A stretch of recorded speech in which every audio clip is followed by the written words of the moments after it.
Hey, it's Bob here with Eastside Guitar Star and Ukulele, and you guys asked for it. Here's your full-length video tutorial of Nirvana's Smells Like Teen Spirit, arguably one of the greatest and most recognizable rock songs of all time. So to start with, there's going to be essentially four different parts or four different riffs that you need to get under your fingers to play the song.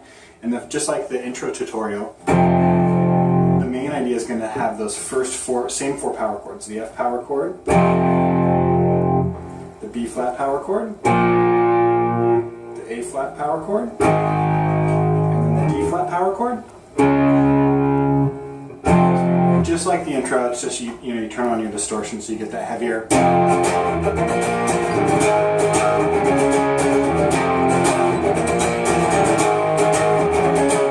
So we should talk about the rhythm a little bit more in depth with our right hand. So like we talked about before, we want to keep our right hand moving with the 16th note. 1 E and 2 E and 3 E and 4 E and let's look at what Kurt's doing in depth. 1 E and 2 E and 3 E and 4 E and 1 and 2 and 3 E and 4. So to break that down a little bit even more,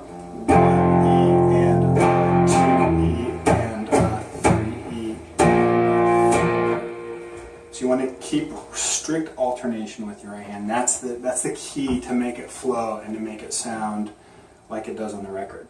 And 2 E and 3 E and 4 E and 2 E and 3 E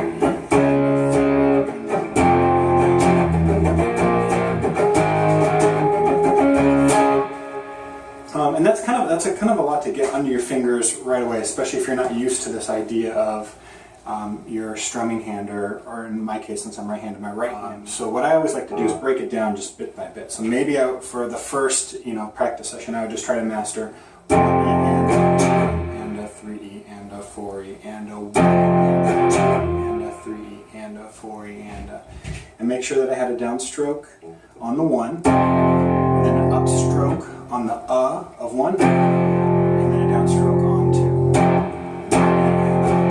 and a 3 E and a 4 E and a 1, and a 3 E and a 4 E and a 1, and a 3 E and a 4 E and a 1, and a 3 E and a 4 E and a 1, and a 3 E and a 4 E and a 1, 3 E and a 4 E and a. So that was pretty easy, and then I would throw in the B flat, and a 3 and a 4. So then for the next chord, the B flat, it's going to be and after 3, we call it the and of 3, and then 4, so 2 down strums in a row. And then 3, and 4, just like that. The good news is once you have that right hand rhythm under control, it's the exact same thing when you go up to your A flat and your D flat power chords. And the last little bit is in between these chords. When you're changing, you're going to do some palm mute scrapes like that. So 1 and 3 and 3.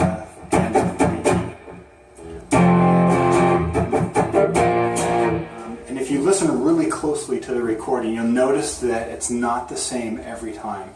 And that's kind of brings up a good point, that as long as you're really consistent with your right hand when you're working on rhythm guitar, you keep it moving evenly with the 16th notes in the case of Smells Like Teen Spirit, or 8th notes, or whatever the case may be, it'll always sound musical. It'll always sound good, even if you miss some strokes or you add some strokes.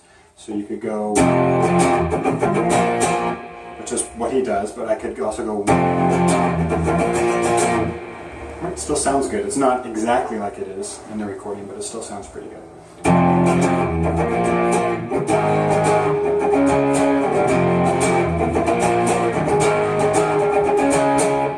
And so yeah, once you get that going, you've got probably a good majority of the song. That's kind of like the signature riff, or the signature lick of the song. So let's go on to the second part.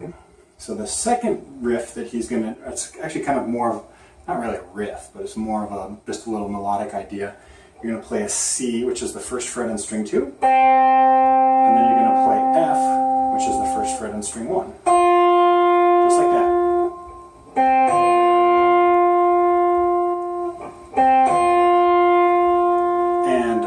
in the correct place rhythmically, you got to think 1 and 2 and 3 and 4 and 1 and 2 and 3 and 4 and 1 and 2 and 3 and 4 and 1 and 2 and 3 and 4 and. So he plays on 2 and the and of 2. And you might see people play it in other parts of the fretboard. It doesn't really matter. Musically, that's still the same part of the register. It just sounds a little bit different because of the gauge of the strings. You can even play it up here. And I don't think he did it this way, but you could even play it up here. So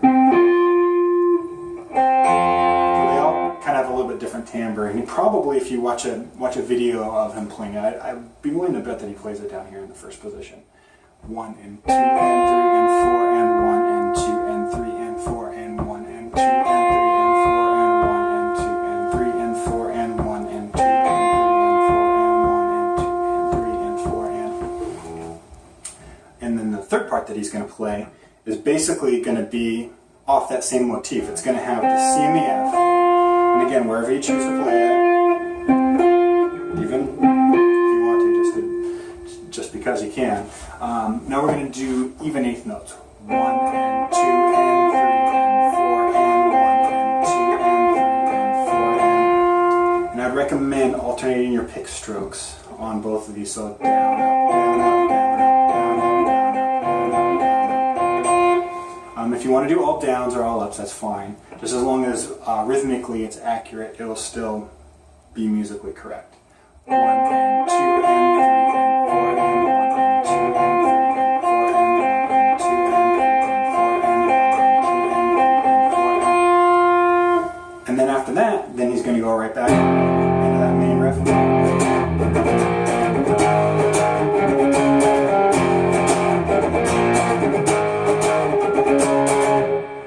So that brings us to our fourth and final riff of the song.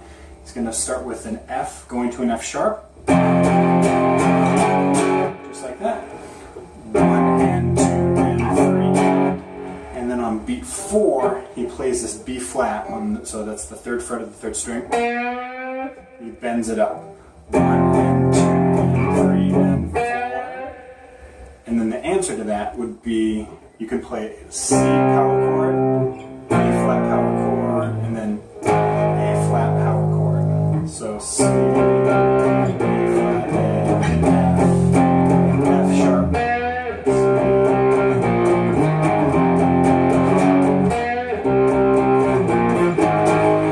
And if you want, you can play your C, B flat, and A flat all on, with the root on the 6th string. So that would be 8th fret, 6th fret, 4th fret. And I'm just thinking about my root finger, my first finger, when I call up those fret numbers.